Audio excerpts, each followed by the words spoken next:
Kung sakaling tatanungin ka ngayon, ano nga ba ang pinakamagandang bagay sa buhay natin? Maraming tao ang sasabihin na pera, kotse, bahay, negosyo, at kung ano-ano pa. Pero ang totoo, lahat ng bagay na yan lilipas, pwedeng mawala, pwedeng maagaw at pwedeng maubos.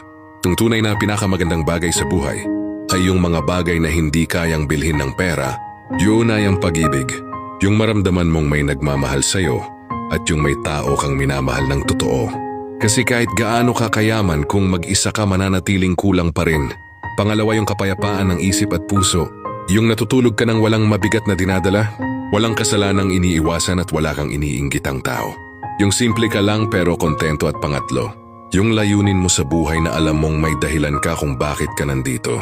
Na sa bawat hakbang mo may direksyon at higit sa lahat, alam mong hawak ka ng Diyos. Sa huli, ang pinakamagandang bagay sa buhay ay hindi nakikita sa mata, kundi nararamdaman ng puso, pagmamahal, kapayapaan at pananampalataya.